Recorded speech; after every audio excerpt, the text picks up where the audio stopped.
വീണ്ടും അനുഗ്രഹിക്കപ്പെട്ട ഒരു പകൽക്കാലം ദൈവം നമ്മുടെ ജീവിതത്തിൽ ദാനമായി നൽകി തന്നോർത്ത് ഞാൻ കർത്താവിനെ സ്തുതിക്കുന്നു. ഇന്ന് പകൽക്കാലം 116 സങ്കീർത്തനമാണല്ലോ നാം വായിച്ചത്. അതിൽ നിന്ന് ദൈവം നമ്മളോട് സംസാരിക്കട്ടെ. നമ്മൾ ഒരുപാട് പ്രാവശ്യം വായിച്ച കേട്ട വളരെ സുപരിചിതമായൊരു സങ്കീർത്തനമാണ്. എങ്കിലും ഇന്ന് പകൽക്കാലം ഈ വചനം നമ്മളോട് വീണ്ടും സംസാരിക്കും. കാരണം ഇത് ദൈവത്തിൻ്റെ വചനമാണ്, ജീവനുള്ള വചനമാണ്.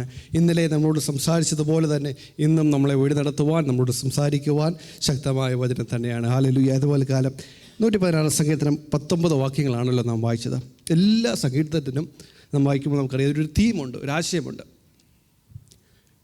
116 സങ്കീർത്തനം വായിക്കുമ്പോഴും അതിൻ്റെ ഒരു മൊത്തത്തിലുള്ള ആശയമെന്ന് പറഞ്ഞാൽ, ദൈവത്തിൽ ആഴമായ വിശ്വാസമുള്ള ഒരു വ്യക്തി, ആ വ്യക്തിയുടെ ജീവിതത്തിൽ ചില കഠിനമായ ശോധനകൾ, വലിയ ഭാരങ്ങൾ കടന്നു വന്നപ്പോൾ ദൈവം ഈ വ്യക്തിയോട് ഇടപെട്ട രീതി താൻ ഒരു അനുഭവ സാക്ഷ്യം പറയുന്നത് പോലെ, നമ്മൾ ഞായറാഴ്ച സാക്ഷ്യം പറയുന്നത് പോലെ ഈ വ്യക്തി തൻ്റെ അനുഭവം നോർത്തെടുത്ത് പറയുകയാണ് എപ്രകാരമാണ് ദൈവം എന്നോട് ഇടപെട്ട് എന്നുള്ളത് കാര്യം. നമ്മൾ ഒന്നാമത്തെ വാക്യം ഇന്ന് വായിച്ച് നമുക്ക് ആരംഭിക്കാം. ഞാൻ തന്നെ വായിക്കാം. യഹോവ എൻ്റെ പ്രാർത്ഥനയും യാചനയും കേട്ടതുകൊണ്ട് ഞാൻ അവനെ സ്നേഹിക്കുന്നു. ഞാൻ അവനെ സ്നേഹിക്കുന്നു എന്ന് പറഞ്ഞ് തുടങ്ങുകയാണ്. ഇംഗ്ലീഷിൽ ഐ ലവ് ദ ലോർഡ് എന്ന് പറഞ്ഞിട്ടാണ് ആരംഭിക്കുന്നത്. ഞാൻ ദൈവത്തെ സ്നേഹിക്കുന്നു. ആമേൻ. എനിക്കറിയാം ഇവിടെ ഇരിക്കുന്ന എല്ലാവർക്കും ദൈവത്തെ സ്നേഹമാണ്. ദൈവത്തെ സ്നേഹിക്കാതെ ആരും ഇവിടെ ഇരിപ്പില്ല. ഒരു ഉദാഹരണം പറയുവാണെങ്കിൽ, ഇപ്പം നമുക്കറിയാം നാട്ടിൽ കൺവെൻഷനുകളുടെ ഒരു സീസണാണ്. ചില സഭകളുടെ കൺവെൻഷൻ കഴിഞ്ഞു, ചിലർ തുടങ്ങാൻ പോകുന്നു. ഞാൻ സെമിനാരി പഠിക്കുമ്പോൾ ചച്ചകോണ്ട സെമിനാരിലാണ് പഠിച്ചതുകൊണ്ട് ഞങ്ങൾക്ക് 7 ദിവസവും നിർബന്ധമായും ഫുൾ ഡേ കൺവെൻഷൻ ഗ്രൗണ്ടിൽ കാണണമായിരുന്നു, രാവിലെ മുതൽ വൈകിട്ട് വരെ. അപ്പോൾ ആ ഒരു സമയത്ത് ഒരുപാട് പേരെ കാണും, പരിചയമുള്ളവരെ. നിങ്ങൾക്ക് എല്ലാവരും അറിയാം, ഒരു കൺവെൻഷൻ കഴിഞ്ഞ് നമ്മളോട്ട് ഇറങ്ങുന്ന ഉടനെ നമുക്ക് പരിചയമുള്ള പലരും ഈ യോഗത്തിൽ ചെതറിയിരിപ്പുണ്ട്. ചിലർ നമ്മളെ കാണുന്നുണ്ടെങ്കിൽ ദൂരെ നിന്ന് കൈ കാണിക്കും, എന്തുകൊണ്ട് വിശേഷം നടത്തും. ചിലർ നമ്മളെ നോക്കി ഒന്ന് ചിരിക്കും. ചിലവർ ചിരിക്കണോ വേണ്ടായോ, ഇത് ഇന്നാളല്ലേ, ഇന്നാളല്ലേ, അതെനിക്ക് മാറിപ്പോയോ, ചിരിക്കണോ വേണ്ടായോ നോക്കി നമ്മളെ ഒന്ന് നോക്കും. എന്നാൽ ചിലവർ നമ്മളെ കാണുന്ന ഉടനെ ഓടിങ്ങി വരും. ഓടി വന്ന് കൈ പിടിച്ചൊന്ന് കുലുക്കും, നമ്മുടെ പുറകിലൊന്ന് തട്ടും, നമ്മുടെ വിശേഷമൊക്കെ ചോദിക്കും. അവരുടെ സ്നേഹം നമ്മളോട് പ്രകടിപ്പിക്കുന്നതാണ്. എല്ലാവരും മനുഷ്യരല്ലേ, എല്ലാവരും മനുഷ്യരായിരുന്നു, എല്ലാവരും കൺവെൻഷൻ വന്നു. പക്ഷേ എന്തുകൊണ്ടാണ് ഈ വ്യത്യാസം എന്താണെന്ന് ചോദിച്ചു കഴിഞ്ഞാൽ, നമ്മളും ആ വ്യക്തിയുമായിട്ടുള്ള ബന്ധം, അല്ലെങ്കിൽ നമ്മളും ആ വ്യക്തിയുമായിട്ടുള്ള സ്നേഹത്തിൻ്റെ ആഴമനുസരിച്ചിരിക്കും ഇവർ പ്രതികരിക്കുന്നത്. ആമീൻ. അങ്ങനെയെങ്കിൽ ഇന്ന് പകൽക്കാലം നമ്മൾ ഈ ആലയത്തിൽ കടന്നു വരുമ്പോൾ നാമും കർത്താവുമായിട്ടുള്ള ബന്ധം എങ്ങനെയാണ്? ആമീൻ. ദൂരെ ഒന്ന് കൈവീശി ഒന്ന് കാണിക്കുവാണ്, കർത്താവേ ഞാൻ ഇന്ന് വന്നിട്ടുണ്ട് എന്നുള്ളതാണോ, അതോ കർത്താവിൻ്റെ സാന്നിധ്യം കേൾക്കുമ്പോൾ അതിലേക്ക് അടുത്ത് വരുവാനുള്ള ആത്മവാഞ്ച നമുക്കുണ്ടോ? ഹല്ലേലൂയ. ഇന്ന് പകൽക്കാലം ഇവിടെ സങ്കീർത്തനക്കാരൻ പറയുകയാണ്, ഞാൻ ദൈവത്തെ സ്നേഹിക്കുന്നു, ഞാൻ ദൈവത്തെ സ്നേഹിക്കുന്നു. ഇത് പലരും നമ്മളൊന്ന് ചിന്തിക്കണം, എപ്രകാരമാണ് നാം ദൈവത്തെ സ്നേഹിക്കുന്നത്? ആമീൻ. അതിനൊരു അളവുണ്ടോ, അളവുകോലുണ്ടോ? സ്നേഹത്തെ നമുക്കൊന്ന് അളക്കാൻ പറ്റുമോ? ഒരു രീതിയിൽ അളക്കാൻ പറ്റും. ആമേൻ. കർത്താവ് ഒരിക്കൽ ശിഷ്യന്മാരോട് പറയുന്ന ഒരു ഉപമയുണ്ട്, ഒരു ഉപമ പറയുന്നുണ്ട്. പ്രത്യേകിച്ച് ശീമോൻ പത്രോസിനോട് പറയുന്നുണ്ട്. ഒരു കടക്കാരൻ 2 പേർക്ക് കടം കൊടുത്തു. ഒരാൾക്ക് 50 വെള്ളിക്കാശ്, ഒരാൾക്ക് 500 വെള്ളിക്കാശ്. നിങ്ങൾ പൗണ്ടെന്നും കൂട്ടിക്കോ. ഈ കൊടുത്തു കഴിഞ്ഞ കടക്കാരൻ ഒരു കാര്യം മനസ്സിലായി. കുറേ കാലം കഴിഞ്ഞപ്പോൾ ഇവർക്കൊരു തിരിച്ചു തരാനുള്ള നിവൃത്തിയില്ല, അവരുടെ കയ്യിലില്ല. അവരെ കൊണ്ട് ശ്രമിച്ചാലും നടക്കത്തില്ല. അപ്പോൾ ഈ കടക്കാരൻ എന്ത് ചെയ്യുന്നറിയാമോ? നിങ്ങൾ ഇനി തരണ്ട, നിങ്ങളുടെ കടം ഞാൻ ഇളച്ചു തരുന്നു, നിങ്ങൾ എനിക്കൊന്നും തരണ്ട. ഇത് പറഞ്ഞിട്ട് കർത്താവ് ശീമോനോട് ചോദിച്ചു, ഈ 2 പേര് ഇളച്ചു കൊടുത്തല്ലോ, 2 പേർക്ക് ഇളച്ചു കൊടുത്തല്ലോ, ഇവരിൽ ആരായിരിക്കും ഇളച്ചു കൊടുത്ത വ്യക്തിയോട് അധികമായി സ്നേഹിക്കുന്നത്? കൂടുതൽ സ്നേഹം ആർക്കാ? അപ്പോൾ ശീമോൻ പറയുന്നുണ്ട്, ഞാൻ ഊഹിക്കുന്നത് കൂടുതൽ ഇളച്ചു കിട്ടിയവൻ കൂടുതൽ സ്നേഹിക്കും, കൂടുതൽ ഇളച്ചു കിട്ടിയവൻ കൂടുതൽ സ്നേഹിക്കും. അങ്ങനെയെങ്കിൽ ആഴമായ ഹൃദയത്തിൽ നിന്നൊരു മാനസാന്തരം എന്ന് വാൽക്കല്ല നമുക്ക് വന്നിട്ടുണ്ടെങ്കിൽ നാം കർത്താവിനെ ആഴമായി സ്നേഹിക്കും. ആമേൻ. അതാണ് ദൈവത്തിനെ സ്നേഹിക്കുന്നതിൻ്റെ ഉള്ള അളവുകോൽ. നമ്മുടെ ജീവിതത്തിൽ കർത്താവിനെ അത്രമാത്രം സ്നേഹിക്കാൻ കഴിയുന്നില്ലെങ്കിൽ അതിൻ്റെ അർത്ഥം എവിടേക്കോ ക്ഷമിക്കപ്പെടാത്ത ക്രമീകരിക്കപ്പെടാൻ ഇനിയും നമ്മുടെ ജീവിതത്തിൽ ഏടുകൾ ബാക്കിയുണ്ട്. ആഴമായൊരു മാനസാന്തരം വന്നിട്ടുണ്ടെങ്കിൽ ദൈവത്തെ നാം അധികമായിട്ട് സ്നേഹിക്കും. ഇവിടെ ഈ വ്യക്തി തൻ്റെ അനുഭവം പറഞ്ഞു തുടങ്ങുന്ന ഇപ്രകാരമാണ്, ഞാൻ ദൈവത്തെ സ്നേഹിക്കുന്നു, ഞാൻ ദൈവത്തെ സ്നേഹിക്കുന്നു, ഞാൻ ജപകാലമൊക്കെയും അവനെ വിളിച്ചപേക്ഷിക്കും. ഹല്ലേലൂയ. അങ്ങനെ പറഞ്ഞ് തൻ്റെ ആ സാക്ഷ്യം അങ്ങോട്ട് തുടങ്ങുക. ആമേൻ. തൻ്റെ സാക്ഷ്യം എന്തുവാ? താപ്പോട്ട് വായിക്കുമ്പോൾ താൻ പറയുകയാണ്, മരണപാശങ്ങൾ എന്നെ ചുറ്റി, പാതാള വേദനകൾ എന്നെ പിടിച്ചു, ഞാൻ കഷ്ടവും സങ്കടവും അനുഭവിച്ചു. ദൈവഭക്തനായൊരു മനുഷ്യൻ, ദൈവത്തെ സ്നേഹിക്കുന്നൊരു മനുഷ്യൻ, ആഴമായ വിശ്വാസമുള്ള മനുഷ്യൻ പറയുകയാണ്, എൻ്റെ ജീവിതത്തിൽ മരണപാശങ്ങൾ എന്നെ ചുറ്റി, പാതാള വേദനകൾ എന്നെ പിടിച്ചു, ഞാൻ കഷ്ടവും സങ്കടവും അനുഭവിച്ചു. താപ്പോട്ട് വായിക്കുമ്പോൾ തൻ്റെ ആ വിഷമം അല്ലെങ്കിൽ തൻ്റെ വേദന പല രീതിയിൽ പറയുന്നുണ്ട്. ഞാൻ വലിയ കഷ്ടതയിലായി എന്ന് പറഞ്ഞപ്പോൾ ഞാൻ വിശ്വസിച്ചു, സകല മനുഷ്യനും ഭോഷ്ക് പറയുന്നു എന്ന് ഞാൻ എൻ്റെ പരിഭ്രമത്തിൽ പറയുന്നു. ഐ മീൻ, പ്രിയ ദൈവത്തിൻ്റെ ജനമേ, നമ്മുടെയൊക്കെ ജീവിതത്തിൽ, എല്ലാവരുടെയും ജീവിതത്തിൽ ഒരു ക്ലേശമായ അല്ലെങ്കിൽ കഠിനമായ കാലത്തിൽ കൂടെയൊക്കെ നാം കടന്നു പോയവരാണ്, അല്ലെങ്കിൽ കടന്നു പോയിക്കൊണ്ടിരിക്കുന്നവരാണ്. ഐ മീൻ, ഈ ഒരു സന്ദർഭത്തിൽ പലപ്പോഴും മനുഷ്യർ പല രീതിയിലാണ് അതിലൊരു ആശ്വാസം കണ്ടെത്തുവാൻ ആഗ്രഹിക്കുന്നത്. പല വിധത്തിൽ അവരവരുടെ വേദനയൊന്ന് ഡൈവേർട്ട് ചെയ്യുവാൻ ആഗ്രഹിക്കും. ഐ മീൻ, ഇത് വായിച്ചു വരുമ്പോൾ, താപ്പോട്ട് വായിക്കുമ്പോൾ നാം കാണുന്നൊരു 7-ാമത്തെ വാക്യം വായിക്കുമ്പോൾ ഇപ്രകാരം കാണുന്നു, എൻ്റെ മനമേ നീ വീണ്ടും സ്വസ്ഥമായിരിക്കുക, യഹോവ നിനക്ക് ഉപകാരം ചെയ്തിരിക്കുന്നു. ഞാൻ പെട്ടെന്ന് വായിച്ചു പോവുകയാണ്. അതിൻ്റെ അകത്ത് ഈ കഷ്ടതയുടെ നടുവിൽ പറയുകയാണ്, യഹോവ എൻ്റെ പ്രാർത്ഥന കേട്ടു, എന്നെ അവിടെ നിന്ന് വിടുവിച്ചു. അതാൻ പറയുകയാണ്, എൻ്റെ മനമേ നീ സ്വസ്ഥമായിരിക്കുക, യഹോവ നിനക്ക് ഉപകാരം ചെയ്തിരിക്കുന്നു. ആമേൻ. ഇത്രയും നേരം തൻ്റെ അവലാതിയൊക്കെ പറഞ്ഞിട്ട് ഈ വ്യക്തി തന്നോട് തന്നെ പറയുകയാണ്, എൻ്റെ മനമേ സ്വസ്ഥമായിരിക്കുക, യഹോവ നിനക്ക് ഉപകാരം ചെയ്തിരിക്കുന്നു. എവിടെ നിന്നാണ് സ്വസ്ഥമായിരിക്കുന്നത്? മരണത്തിൻ്റെ പാശങ്ങൾ ചുറ്റിയ അവസ്ഥയിൽ നിന്ന് പാതാളത്തിൻ്റെ വേദനകൾ തന്നെ പിടിച്ചിരുന്നൊരവസ്ഥ തനിക്കുണ്ടായിരുന്നു. എന്നാൽ അവിടെ നിന്ന് ദൈവം ഈ മനുഷ്യനെ സ്വസ്ഥതയിലേക്ക് കൊണ്ടുവന്നു. ആമേൻ. താൻ സകല മനുഷ്യനും ഭോഷ്ക് പറയുന്നു എന്ന് ഞാൻ എൻ്റെ പരിഭ്രമത്തിൽ പറഞ്ഞു. വളരെയധികം പരിഭ്രമം ഉണ്ടായിരുന്ന, നിരാശ ഉണ്ടായിരുന്ന, എന്ത് ചെയ്യണമെന്ന് അറിഞ്ഞുകൂടാത്തൊരു സന്ദർഭത്തിൻ്റെ അകത്തു നിന്ന് ആ മനുഷ്യനെ ദൈവം സ്വസ്ഥതയിലേക്ക് കൊണ്ടുവന്നു. ആമേൻ. ഈ സങ്കീർത്തനത്തിൽ ഏറ്റവും വളരെ ഇഷ്ടമുള്ള, അല്ലെങ്കിൽ എന്നെ അധികം സന്തോഷിപ്പിക്കുന്ന വാക്യമാണത്, എൻ മനമേ നീ വീണ്ടും സ്വസ്ഥമായിരിക്കുക. ആമേൻ.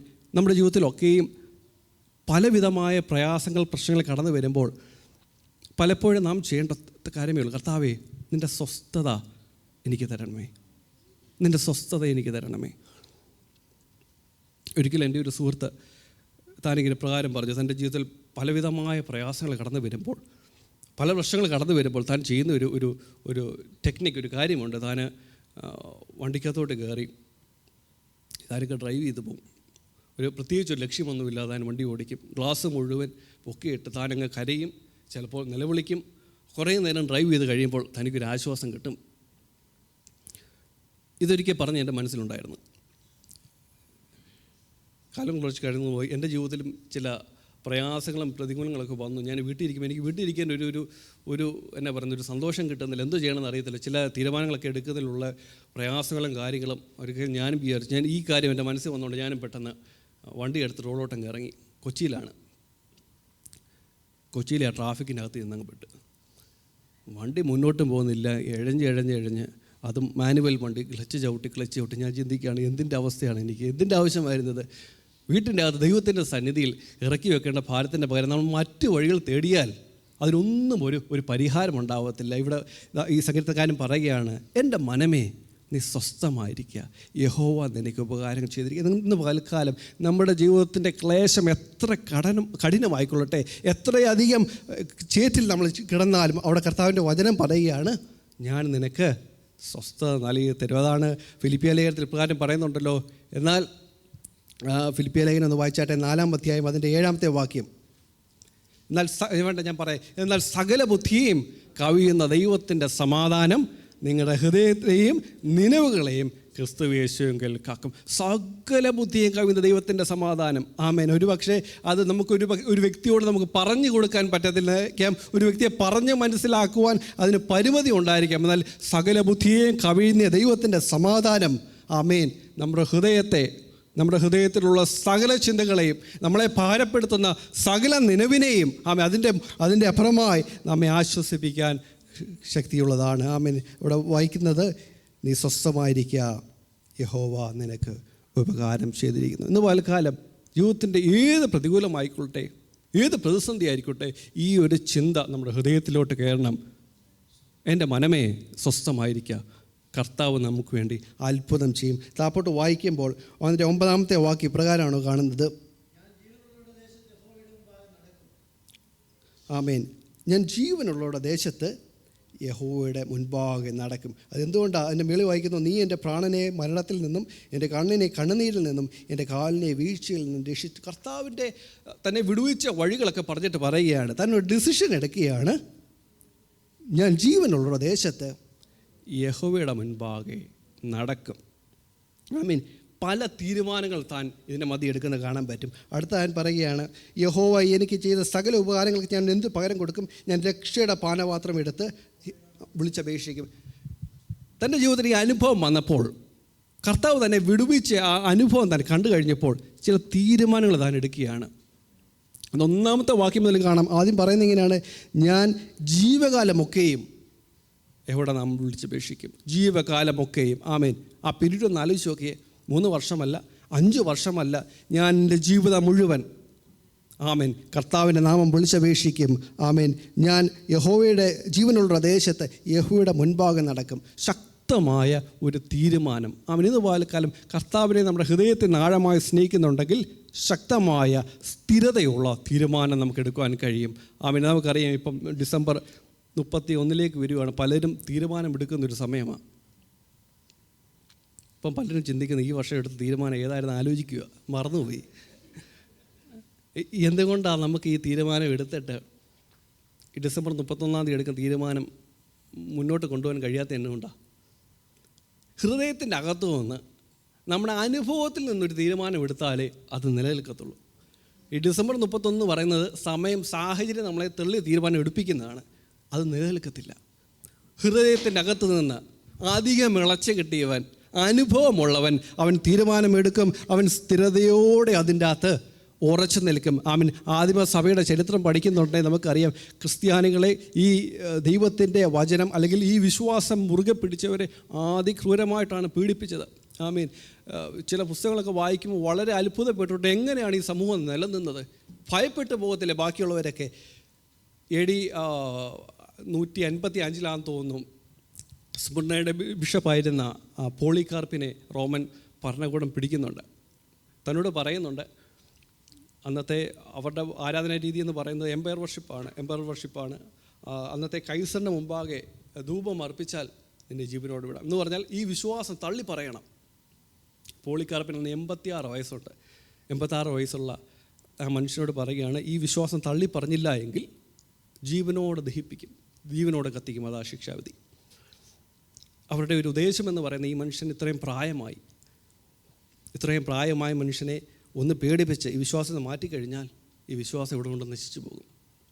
ഇത്രയും പ്രായമായി, മാത്രമല്ല ഈ കഠിനമായ ശിക്ഷ തീയൊക്കെ കാണുന്നുണ്ടെങ്കിൽ ഈ മനുഷ്യനൊന്ന് ഭയക്കും, തൻ്റെ വിശ്വാസത്തിൽ നിന്ന്, തൻ്റെ തീരുമാനത്തിൽ നിന്ന് വ്യതിചലിക്കും. എന്നാൽ അവിടെ പോളികാർപ്പ് പറയുന്നതിന് മറുപടിയുണ്ട്, കഴിഞ്ഞ 86 വർഷം എന്നോടൊരു ദോഷവും ചെയ്യാത്ത ഈ ദൈവത്തെ ഈ അല്പനേരം കൊണ്ട് അണഞ്ഞു പോകുന്ന ഈ തീയുടെ മുമ്പിൽ ഞാൻ എങ്ങനെ തള്ളിപ്പറയും? ആമീൻ. ആളിക്കത്തിയ തീക്കോ പ്രായാധിക്യമുള്ള തൻ്റെ ശരീരത്തിനോ താനെടുത്ത ആ തീരുമാനത്തെ പിന്നോട്ട് വലിക്കാൻ കഴിഞ്ഞില്ല. എന്തുകൊണ്ടാണെന്ന് ചോദിച്ചാൽ ഹൃദയത്തിൻ്റെ ആഴത്തിൽ നിന്നാണ് ആ തീരുമാനമെടുത്തത്. ആമീൻ. ഇന്ന് കാലം ഹൃദയത്തിൻ്റെ ആഴത്തിൽ നിന്ന് കർത്താവിനെ സ്നേഹിക്കാൻ കഴിയുമോ? അധികം ഇളച്ചു കിട്ടിയവൻ അധികം സ്നേഹിക്കുന്നുവെന്ന് പറയുന്ന പോലെ ഹൃദയത്തിൻ്റെ ആഴത്തിൽ നിന്ന് കർത്താവിനെ സ്നേഹിപ്പാൻ, ഹൃദയത്തിൻ്റെ ആഴത്തിൽ നിന്ന് കർത്താവിന് വേണ്ടി പുതിയ തീരുമാനങ്ങൾ എടുക്കുവാൻ ഇന്ന് പാലക്കാലം നമുക്ക് കഴിയുന്നുണ്ടെങ്കിൽ അപ്രകാരം ഒരു ബന്ധമാണ് ദൈവം നമ്മളിൽ നിന്ന് ആഗ്രഹിക്കുന്നത്. ആമീൻ. ഞാൻ എൻ്റെ വാക്കുകളെ ചുരുക്കുകയാണ്. നമ്മൾ ആദ്യം വായിച്ച വാക്യം ഒന്നും കൂടെ ഞാൻ പറയുകയാണ്. ഞാൻ അവനെ സ്നേഹിക്കുന്നു, എൻ്റെ പ്രാർത്ഥനയും യാചനകളും കേട്ടതെ കൊണ്ട് ഞാൻ അവനെ സ്നേഹിക്കുന്നു. പാലക്കാലം ഹൃദയത്തിൻ്റെ ആഴത്തിൽ നിന്ന് കർത്താവിനെ സ്നേഹിപ്പാൻ ദൈവം നമ്മെ സഹായിക്കട്ടെ. ഹൃദയത്തിൻ്റെ ആഴത്തിൽ നിന്ന് പുത്തൻ തീരുമാനങ്ങൾ എടുക്കുവാൻ, അതിൽ ഉറച്ചു നിൽക്കുവാൻ ഇവിടെയുള്ള സഭയും സമൂഹത്തെയും ദൈവം സഹായിക്കട്ടെ എന്ന് പറഞ്ഞുകൊണ്ട് ഞാൻ എൻ്റെ വാക്കിൽ നിന്ന്